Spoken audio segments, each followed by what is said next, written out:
Hi everyone. Sorry, I'm struggling with this a little bit tonight. Trying to get Nkwo to join me. Okay, great. Yay, awesome. So I think it should be easier now. So just waiting for Nkwo to join so we can start.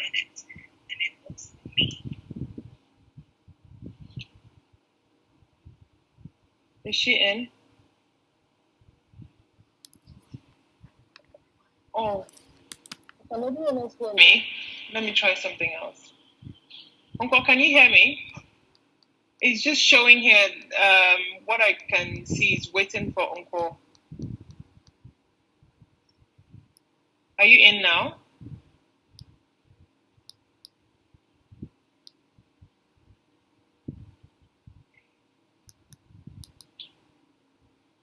Nkwo, are you in? Should we try again? I'm going to cancel and try to add you again. So here goes.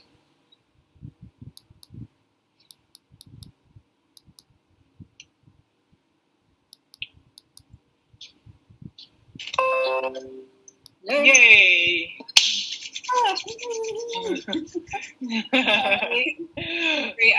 Hi, how are you? Challenge. I'm good. How are you? Don't ask me that question. I've had an interesting, super interesting day. Give me a second, everyone, please.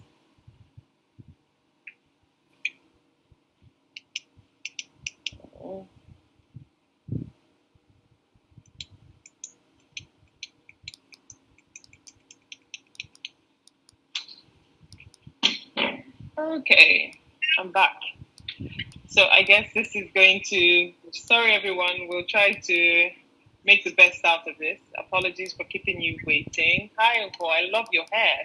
How did you get that done in the middle of a pandemic? Yourself? Yeah. Wow. Superhuman for real. I have no cape. Show us your cape. You must be there somewhere. Because I personally have been, struggle. I've had hair struggles. I've had eyebrow struggle. I've had struggle. I know, it's crazy. Yeah. And I guess it's nothing compared to what's happening out there, and the fact that this is a humanitarian crisis of epic proportions, and just hoping we all can come out of this. I hope. We can only hope for the best. Hope. Yeah. And it feels very hopeless, even though we're hoping, but where is the end? For me, I think what I always tell myself is thinking about day and night and the break of dawn. Like it gets darkest, just before the break of dawn. So I feel like we're now at that phase, and I think. And for some reason, that's making me a bit optimistic that I think we're about to pierce through this darkness or through this, cloud that's sort of trying to keep us all, I don't know, for lack of a better word, bound. That, we're about to break forth out of it and into a new dawn and into a new day. Of course, it saddens me that a lot of, lives are being lost, but I'm just... I think we'll get there, It's just making sure we hold on tight, and keep doing all those things that give us little joy here and there. So thank you so much, everyone, for joining us today. Glad to have Nkwo here. Hi, everyone. Super glad to have Nkwo here. And I'm so eager to get into what you just shared with us this evening, the philosophy of less. What is that all about? Nkwo, what are you coining? What are you, I don't even know. What are you teaching us? What are you trying to say? Well, I'm basically trying to say that, we just keep making stuff, stuff has always been my bugbear. I hate, sometimes I go into like a shopping mall and there's just stuff. I'm like, who's buying it? I think we actually can survive with a lot less. And then if we have all of this stuff, it's damaging the planet. It's causing all sorts of weird and wonderful things with the climate. So what's the point of it when it makes us have less of a life? We don't need it. So we need to learn how to live with less.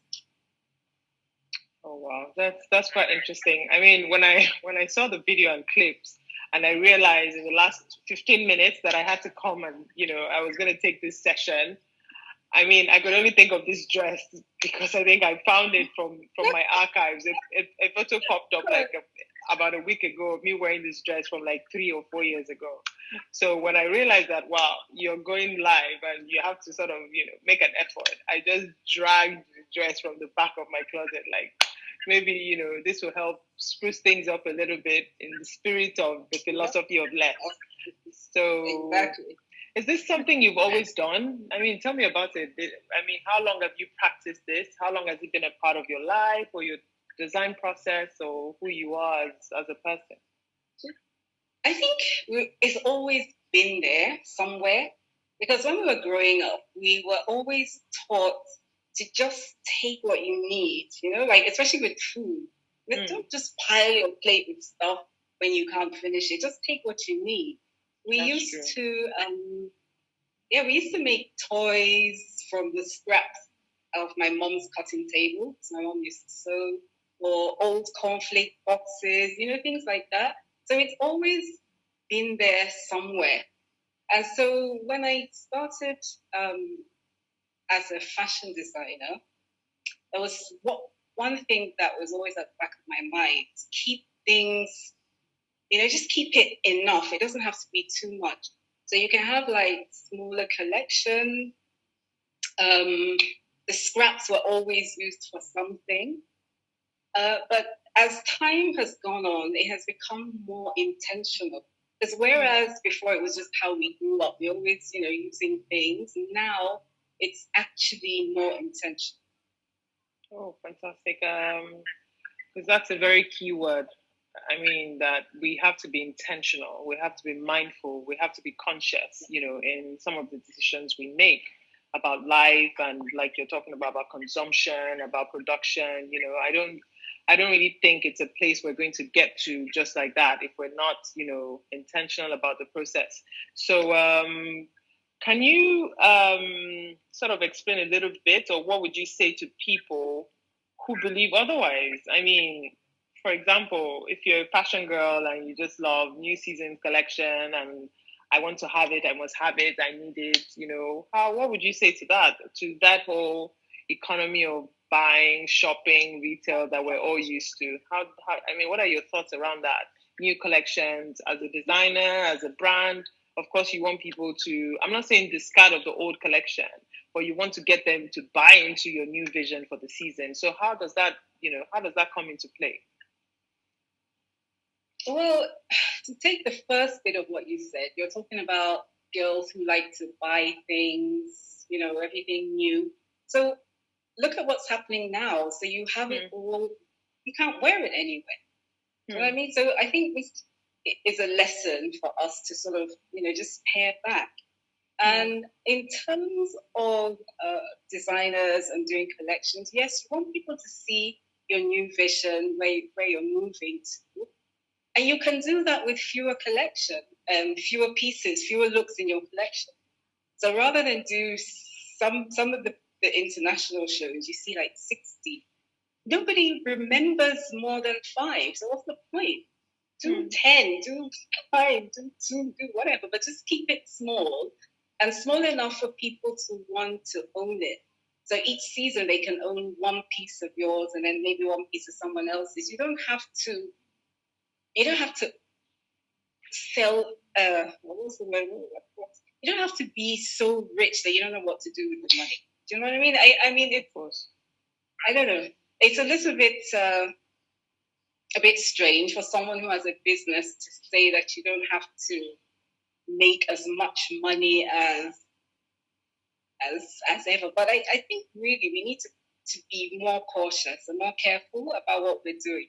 Because it's not just harming us. What about the generations coming afterwards? Yeah.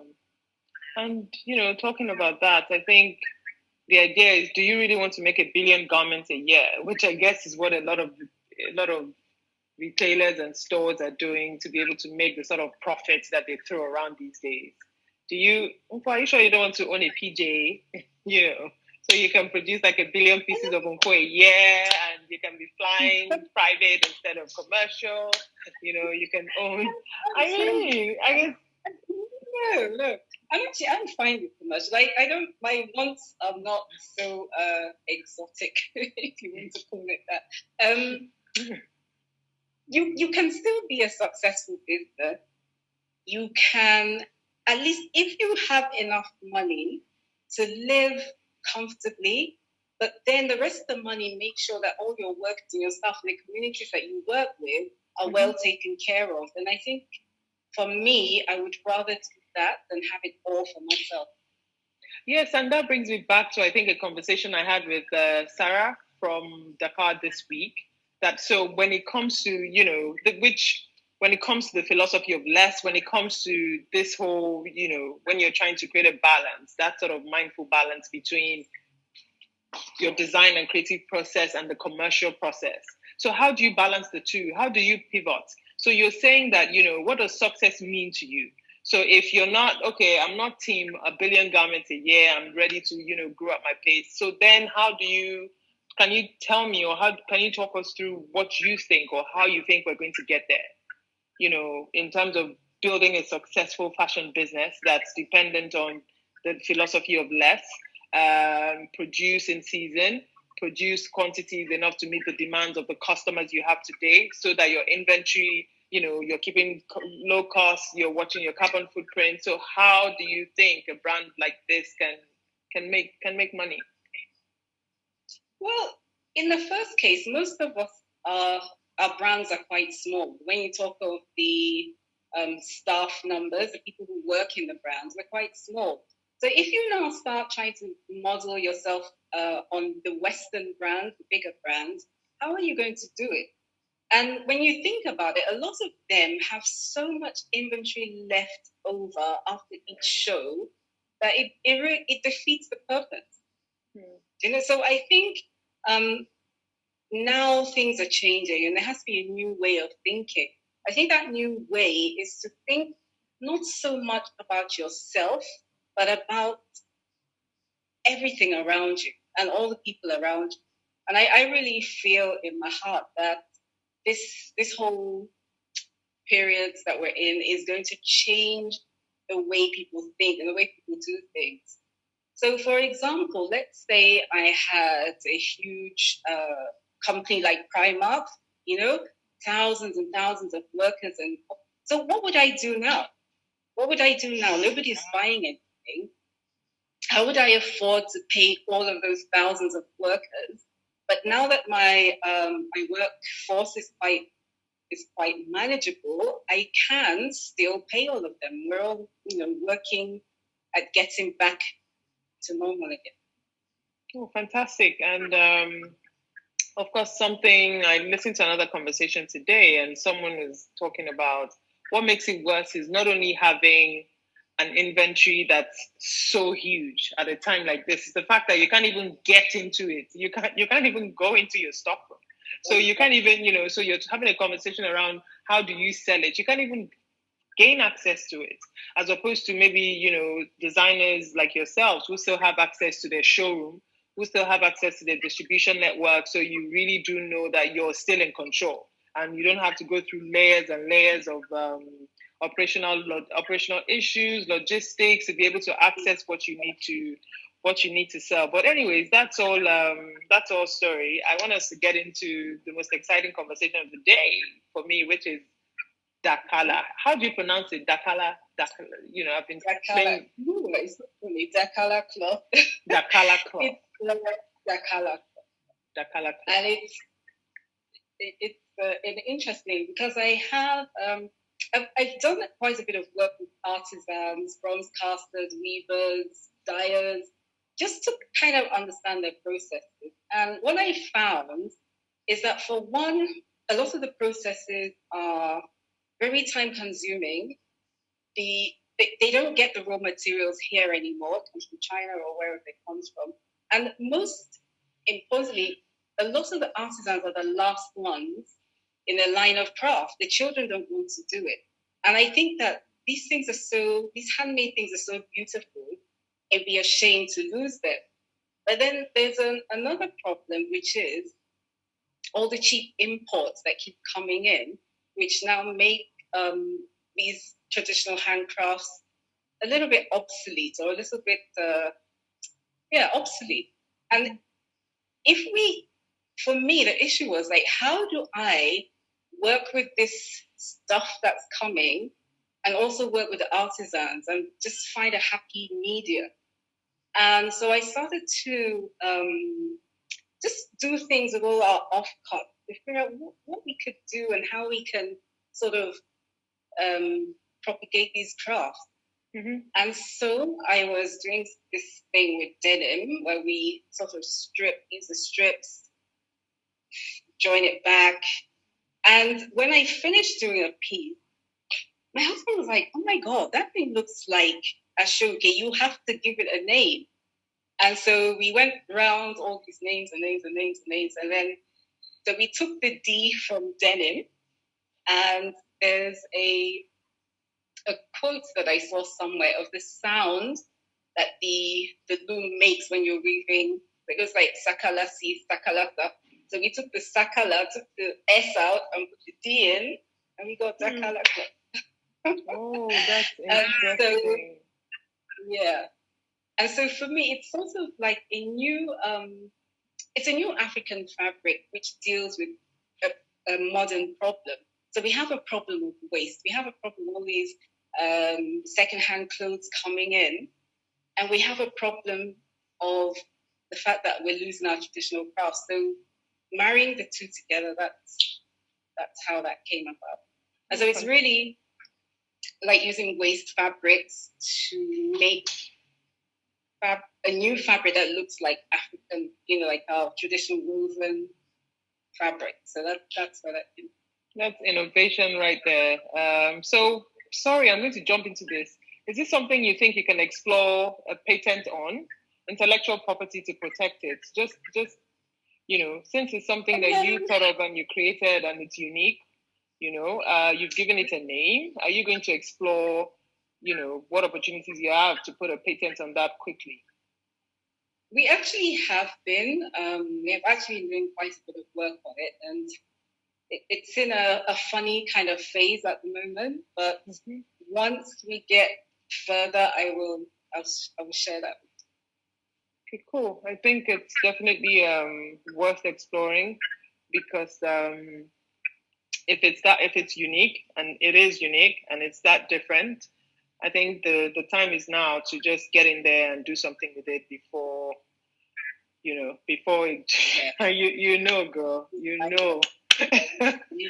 girl, that in 3 months.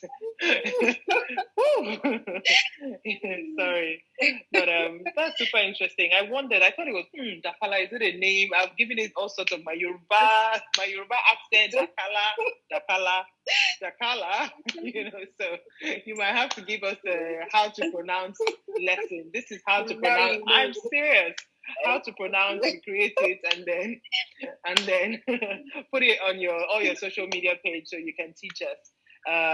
So it's made from denim, and I know you also do quite a bit with cotton as well. Can you tell us a bit about that? Is it infused with the denim, or is that something that's completely different? Well, it actually started with denim, but I found that I can do it with anything, and so not to give it different names. It's all really the same idea behind it.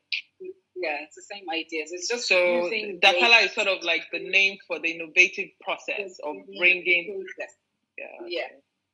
Oh, cool. That's so interesting. And can you tell us a little bit more about the people you work with? Like tailors or my tailor?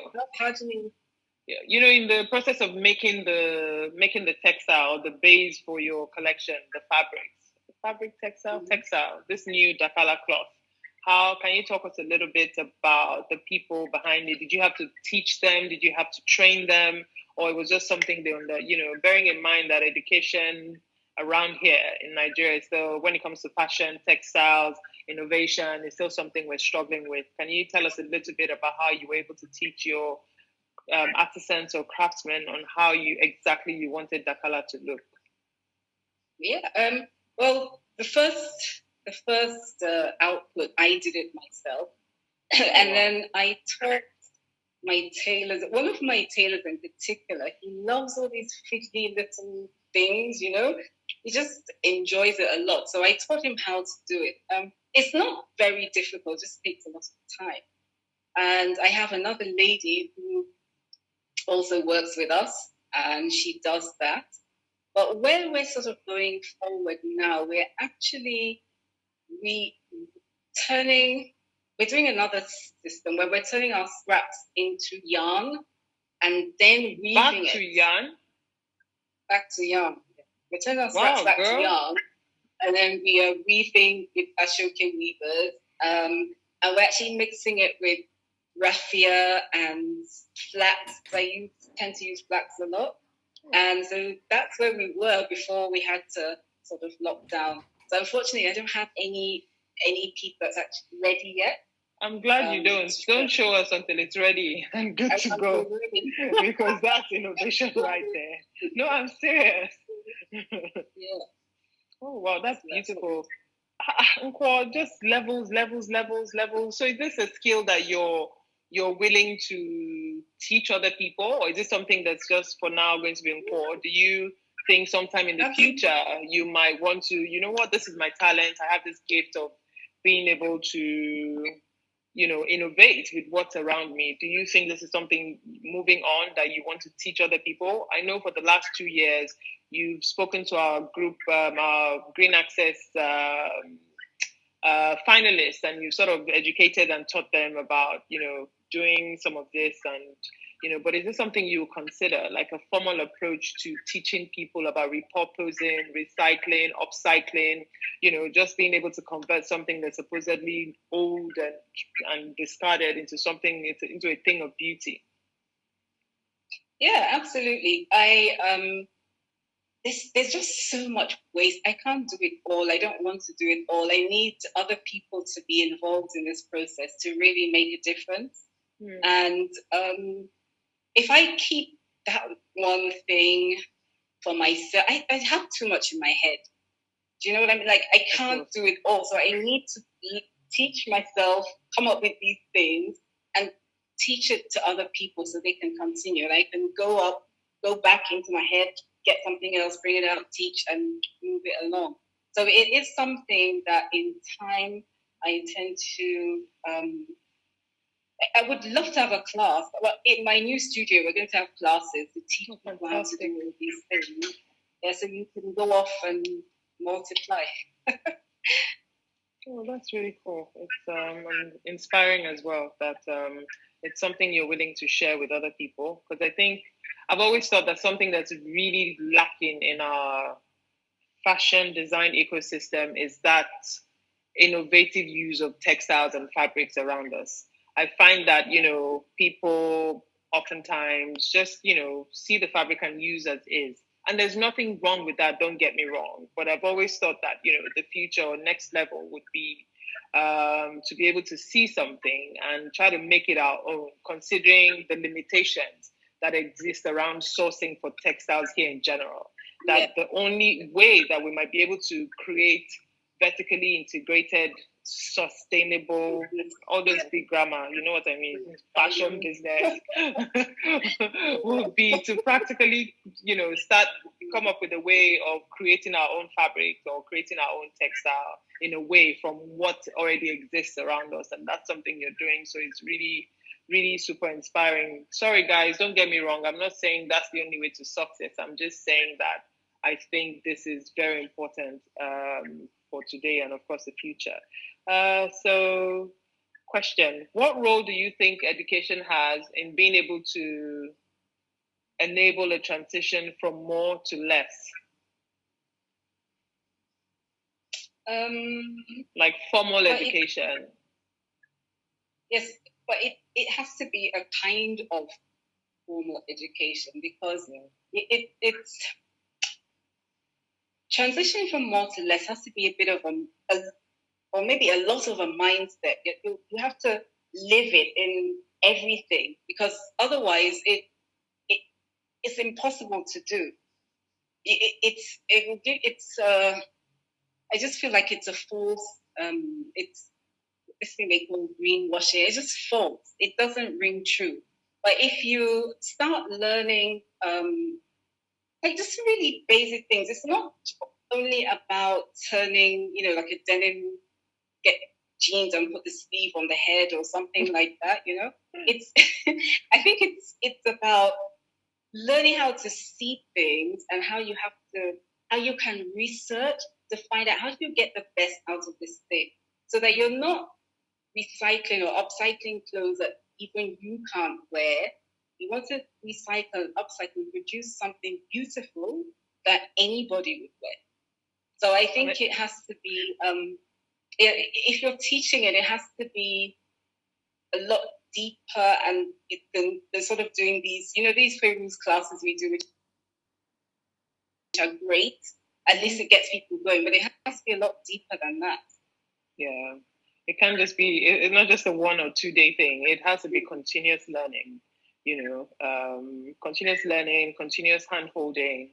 And for some reason in our environment, I don't think people, I apologize if I'm wrong and if I'm being too generalistic, but I don't really think a lot of people are there.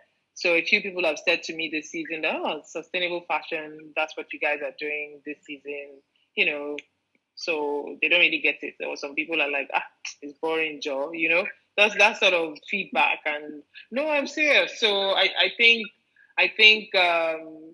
so therein lies the challenge. So if we don't make it a continuous process, if we don't make it like something that becomes mainstream, so that people begin to see this as the future and what we used to do before as something that's no longer acceptable, I guess, it just means we have our work. So you have your work cut out for you. I think, again, some of those labels give things a false identity. Because the minute you say sustainable, people just think, what's that? Like they just don't want to hear. I'm really tired of that word. I can't stand it. So my word is mindful. I don't think sustainable, the circular, sustainable, park it to one side. I think it has to be just a more mindful approach.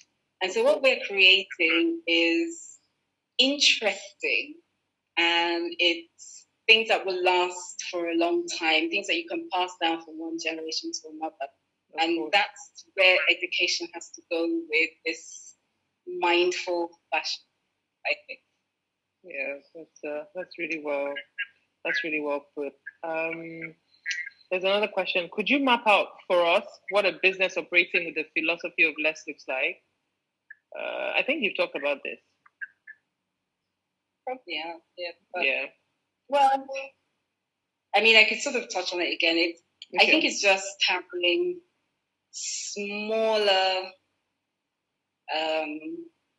work communities. Just have a small work community.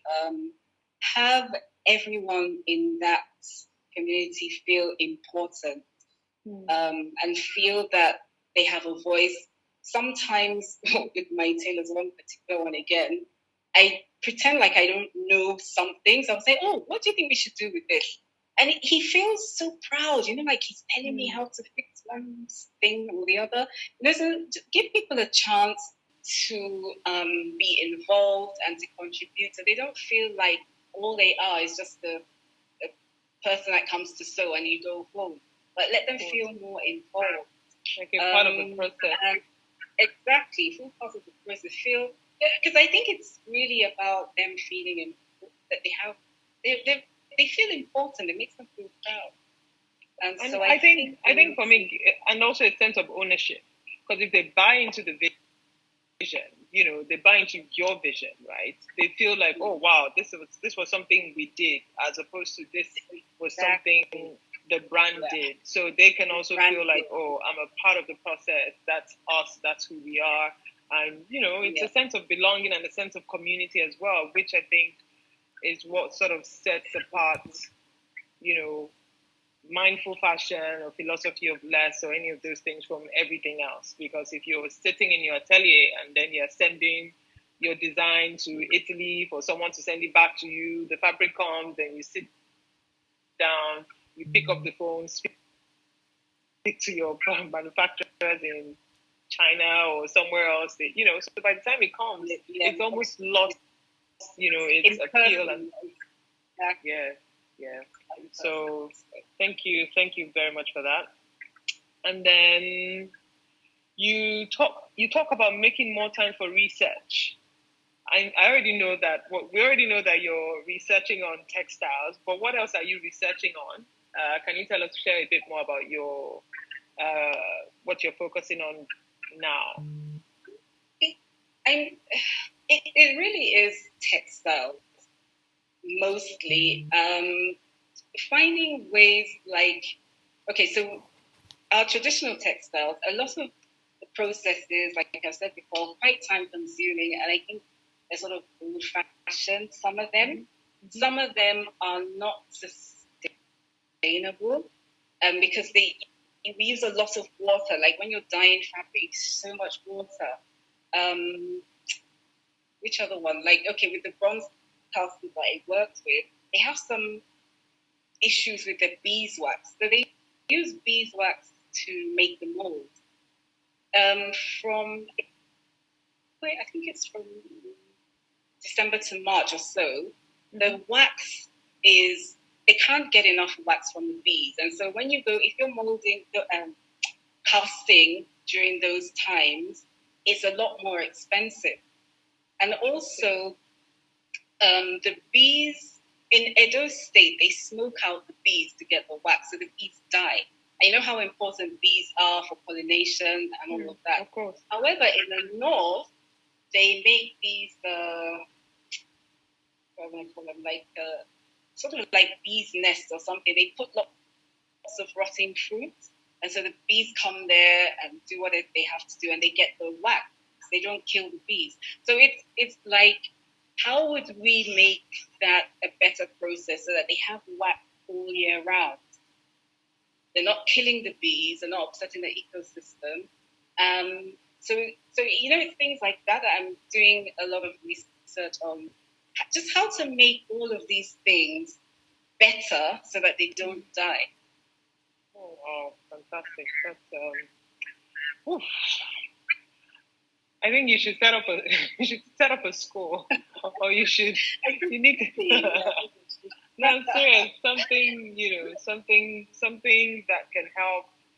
And I really believe in when people like yourselves and critical thinkers, opinion formers, start coming up with things like this. I think it's important that we immediately start to mold the mind of the young people who are still coming up, so that they can begin to think like that. And I can imagine, or I can't imagine, a lot of curriculums that would benefit from, even if it's once a week, something on, I don't know what it's going to be called, creative thinking, I don't know, sustainable future, I don't know, something so that people can begin to, incorporate that. And maybe it's already happening and I don't know, but it would be really great to see, so that by the time people are much older, it's already a part of them, and we're all thinking that way, as opposed to now that we're trying to, create a paradigm shift in the minds of people. What's in my clothes? What are you wearing? Who made my clothes? It's a bit more, I don't know, might be a bit more tedious. Anyways, before I go on too long, a lot of questions have been popping up for you. IJ is asking, going from more to less will impact the number of people we hire. Any thoughts on how to manage that change? So, to ensure, going from more to less, that means you will have less staff because you're not making as much stuff. Well, the thing is, you can still. Okay, so when you have so many stuff and you're making lots and lots and lots, what do you do with your waste? Where does it go? Do you know what I mean? Like, if you can find a way to deal with your waste, that's a way of making less. So you're not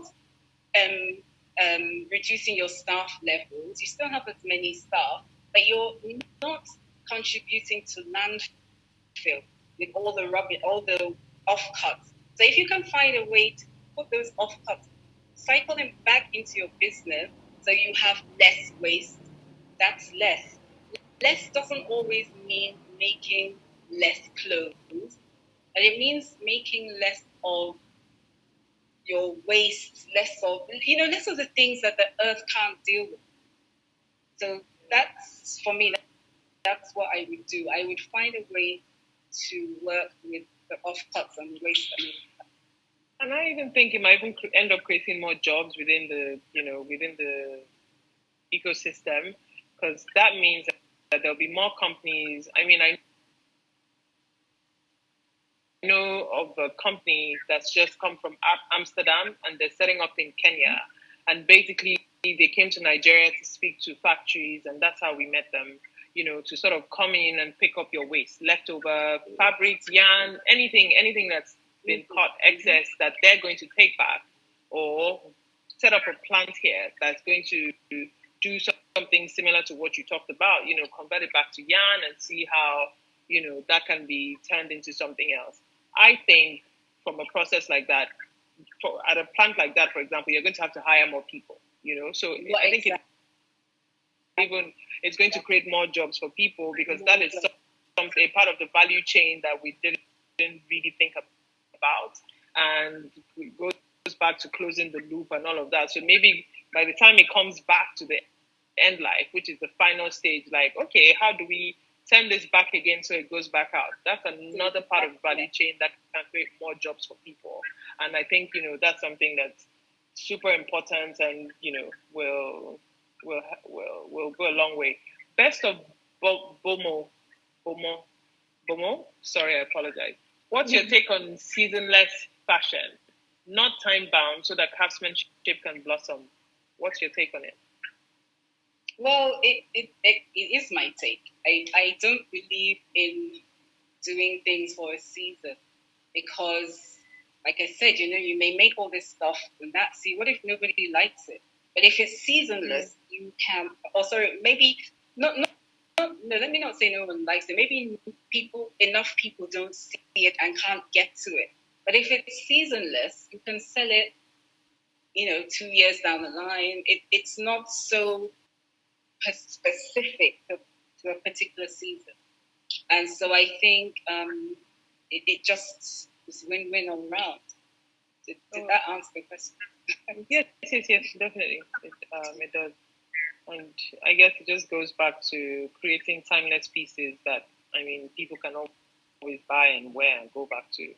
I think this dress, I don't even know what season it was, but it's something I'm going to always wear, because to me it's, but then again, maybe I'm different. I don't, I dress to suit myself and what I like, as opposed to, wow, it's a fashion, so let me buy it.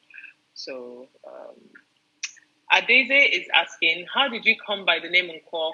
I am joining late. Please excuse this question if it has already been addressed.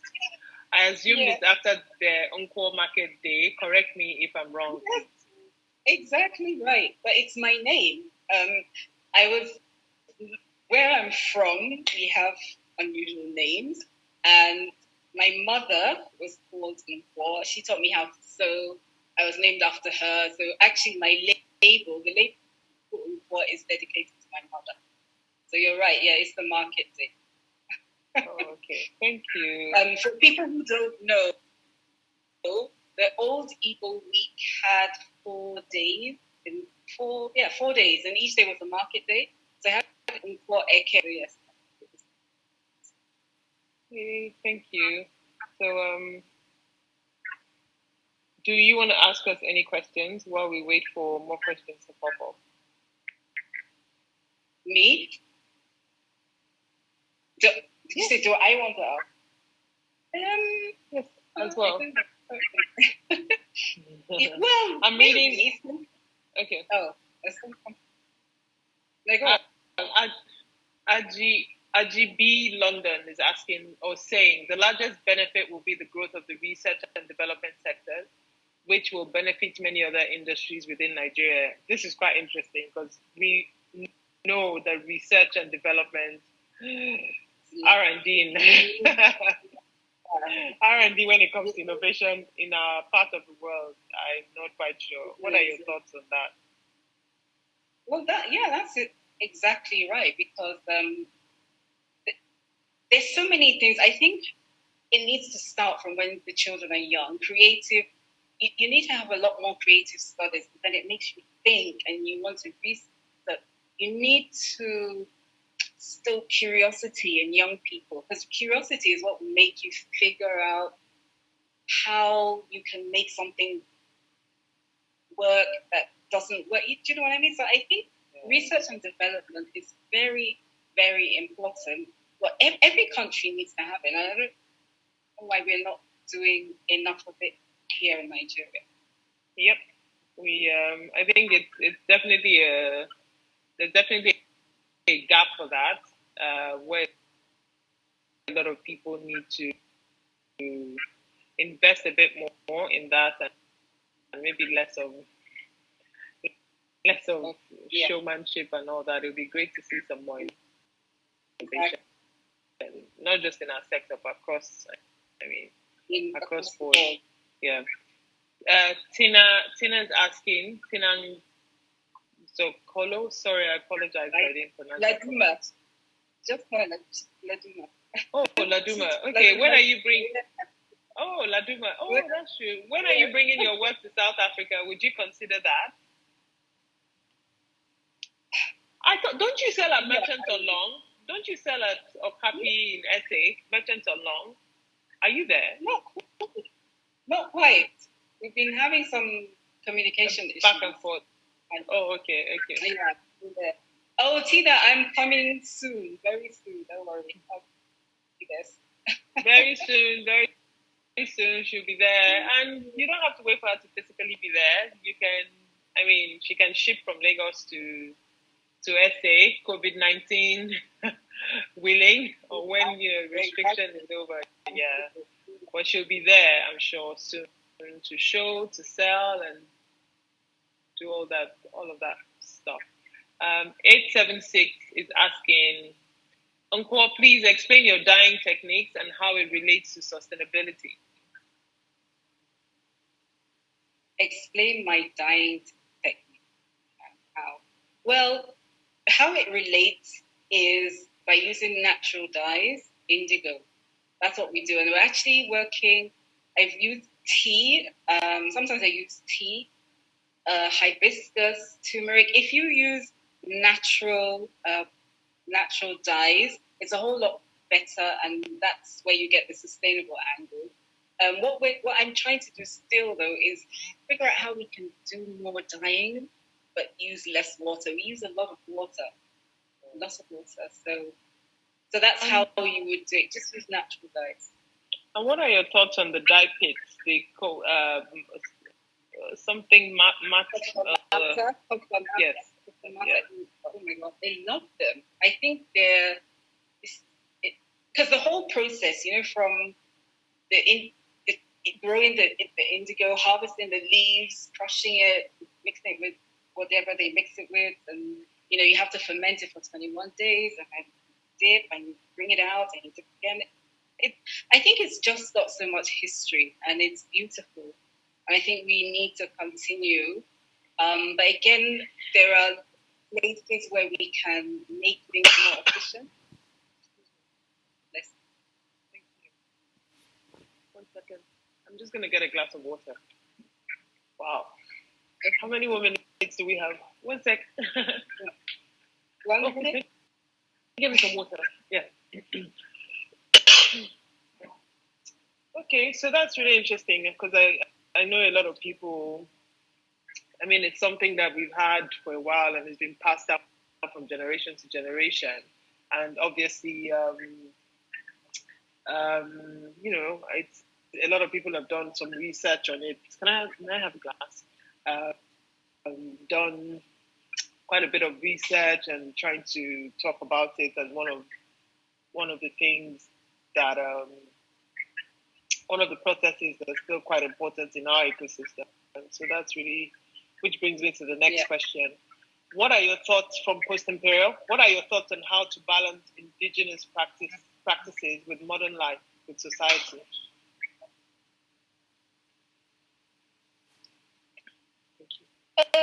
Well, my thoughts are that we don't have to live a West. When you say modern life, modern life is, what exactly do you mean by modern life? Because these indigenous practices, if you sort of do a lot of research, you'll find where there are lapses in the traditional part, and you'll find things in the modern life that you can use to sort out the lapses. And then, it all comes together and you can keep doing your craft in the modern world. Okay. I think. Post-imperial does not answer your question. Okay, I don't think he's there. No, he's not. Yeah, probably not. Someone is asking when is the next Lagos Fashion Week? October. What else? For how long has Nkwo been for how long Nkwo as a brand? Black Fashion Magazine is asking. As an intentionally artisanal, sustainable, mindful since 2012, but the brand actually started in 2007. That we relaunched in 2012 as the first time, and it sort of it sort of went off somewhere. It didn't quite. It went off somewhere. I remember the beginning. I remember the ASOS collections. I remember all of that, and then you now, did a reset at some point. Yeah. What inspired that? Have we ever talked about that? No. I think what inspired it was that I wanted to move back. No. I think when I started, I had a particular thing in my head. And because I needed to make money, I went off doing things that would bring money. So I used to work a lot with African print. And I was actually the first African brand that ASOS bought into. And it was good. Yes, I remember. Yeah. But that wasn't really me. And at some point, I feel like I just got lost in. Even though it was making you money, it's okay, thank you. But I just sort of felt lost in something in Ankara, and I needed to have a it didn't feel real. Like, is this me? Is this my work? Exactly. So I moved back to Nigeria, and when I came back to Nigeria, I didn't want to do anything that I would have to get from London or Italy or anything. I wanted everything to be sourced locally. And, like I said, I was working a lot with local artisans. That's when I found that there was a problem between the old crafts and this new life that we live in. And I just married them together, and I was happy there. Oh, fantastic. I think there's nothing. It's important to stop and listen to our inner voices. If that's, I guess, good call for you, because I remember now clearly, and it was a 360 degree change, and I'm happy. Yeah, that was great then. Don't get me wrong, because it caught the eye of so many people, and you were flying, and then. So that's good. That's quite inspiring. Let's talk about retail. We haven't really talked about retail. I mean, Nkwo, I mean, thinking about Zenkata and, how the store, and your philosophy. Oh, I don't want to say philosophy. philosophy, and you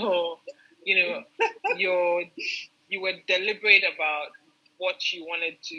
how you wanted to put the brand out there from a retail perspective. I know that that's something you've always been conscious about. Can you tell us why Zenkata in the beginning? I mean, I know it was, match made in fashion heaven, because Ezine would wear Nkwo and push the brand and, do all of that. You have no choice but to fall in love with the brand. Tell us a little bit about retail and what inspires you when it comes to where to sell and where people can find your clothes. Okay, so for one, again, when I was in London doing all the wholesale, I just found that wholesale is really, you can make money, but it's very difficult because you have to, everything has to be labeled. You have all these set rules that you have to follow. And I don't like, my person doesn't like to, I've told you this before, I don't like people harassing me. To me, that's harassment. Oh, have you got this? Box it up like this, do it like this, pack it like that. It's like, I don't want to do that. And so when I came back to Nigeria again, my son, I met Ezine when we started talking before I moved back. But I felt, this is a custom, and we're almost selling directly to the customers through her, really. That was one thing. And another thing, again, back to this being harassed, I don't like to take fabric from people because, again, it's harassment. Like, oh, it's too tight, it's too... But it wasn't for me, it was just perfect. So we tried it, and it just so happened that Nigeria was ready for me at the time, and, it's been great. So I prefer to sell with smaller boutiques. I'm not so much anymore, like I used to be interested in going with these huge, big companies. Yeah. And I also noticed that you did something quite clever. Without announcing formally, you created a diffusion line. So there's Nkwo, and then there's Nkwo Essentials, right? We saw what you did. You didn't really announce or, talk about it, but you mastered that art to get people, that sort of collection or everyday pieces that you can wear that's made from cotton, is breathable. You can pretty much just, the price doesn't kill you, Can you tell us, I mean, it's obvious, but can you tell us a bit more about that? What aspect you want to know more of? I'm not sure. Okay, so creating a diffusion line and why it was important to separate Nkwo, the artisanal side, yes, from Nkwo Essential, which is still, it's still, it's still a brainchild of Nkwo, so clearly it has all the sensibilities of Nkwo, the main brand. So can you tell us how you've been able to keep both brands going and to be able to keep your customers as engaged with both without necessarily celebrating both? Or separating, it's a word. Separating, yes. I like to call it my reality and my fantasy. So these things that I like to, like explore and, artisanal and do these fiddly little things, that's my fantasy. But I have to eat. So anyway. I love that. So the other part is my reality. And it is really clothes. It's how I dress. It's things that I like to wear. And we're using dead stock fabrics. So again, we're using up things that have been discarded, but we're turning them into nice wearable pieces. And I think you have to listen to your business. If you have clothes that are really, really expensive, then you're not really going to make a lot of money because most people can't afford those. So you're going to sell only a few. But if you have things that are more affordable and they're very interesting, then that's pretty much your bread and butter. You can sell a lot more of those and so it keeps your business.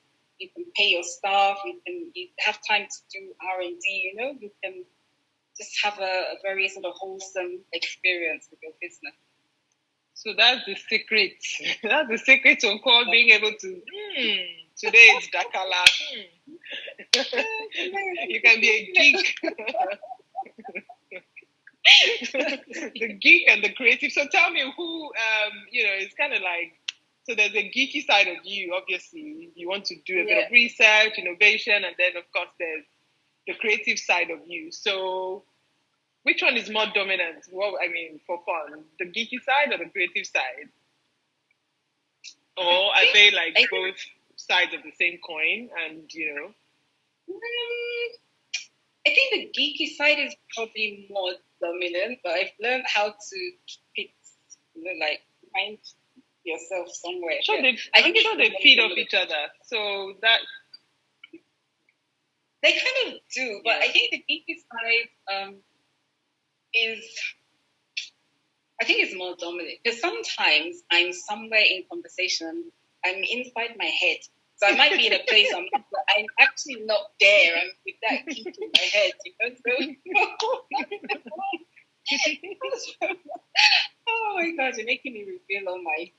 Anyway, reveal!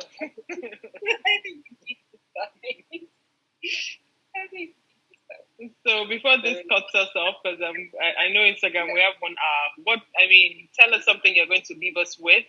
We've been talking about woven threads. We've been talking about, the future of fashion. We've been talking about Africa as the future of fashion, considering everyone around the world is coming round to explore practices that we've been doing for the last 100 billion years. So is there something you want to, sort of like your parting words, either for up-and-coming brands or for even people like myself, something to, words of wisdom from Nkwo? Probably would be that there's value at home. Do you know what I mean? Like home in Africa, there's so much value, but we have to not wait for people to show us that there's value, but we need to see it, value it, and show other people how valuable it is. So I think that's probably what I would say. And that's really great. But how do you think, if we don't value, how am I going to put it? I think value is what, it's something that people place on a product. So if we don't, and I think a lot of brands, a lot of people are guilty about that because they live it, they breathe it, it's them, so they just, it's possible not to see the value in the work they're doing and their contribution to history, so to speak. So how can we be more mindful? Let me borrow that word again. How can we be more mindful about seeing value in our craftsmanship, seeing value in, the artisans, in the everyday, in everyone, in the process, and people around us? How do we begin to see that? Because I know that a lot of people are probably creating value, but they don't know. I don't know, because if not, why are we not talking about it? Why are people telling us, oh, slow fashion? Why are people coming to tell us, oh, no, this season, produce less. We've been producing less. Why are people trying to tell us, oh, no, direct to customer? We've been doing direct to customer. All of this. Yeah. Because do you know what I think? I think most of our brands here in Nigeria or in Africa are sustainable. Let's just use that word. But the problem we have is that our eyes are outside. So everybody wants to be, they keep, we have to be international, you have to be global, you have to be. So we're all looking at the systems and the processes of the designers in the West. So when you're looking out there, you've left everything, you're not looking at what's in front of you and seeing that it's really important. And then when the designers from the West come and use our stuff, we get mad. But it was there. Why didn't you use it? Yep. So that's and if you used it, why didn't you tell us about it? Why didn't you, own your narratives, control it, and, anyways. Well, I'll just put with, there is a thing, though. It's like many years ago, designers who had a more African aesthetic were looked at as not so important. And then the ones who were sort of doing these flowy Western gowny things were the superstars. And so it's taken us a while to start looking inward. I think we need to look even more inwards so that we value what we have here. Oh, wow. Thank you so much, Nkwo. And thank you for leaving us with that word, value. Value is here, value is at home. And if we don't place a value on what we have, it's going to be ridiculous to expect other people to place a value on what the work that we do. So that's the starting point, and that's something we're going to take with us as we round up Woven Threads this season. So if you haven't seen Nkwo's video, I will advise you to, because it's really thought-provoking. It's going to get you thinking. It's going to, if you haven't, started exploring how to incorporate some of the practices or the philosophy of less into the work you do, either as a designer, as a customer, as an apparel manufacturer, producer, then it's something you really have to consider and explore. So thank you so much, everyone, for joining us. Thank you, Nkwo. It's been really great. Thank you so much. Thank you. Thank you. RGB, yeah, I think we talked about that. So thank you, everyone. See you soon. Right. Bye, Nkwo. Speak soon. Bye. Bye. Bye.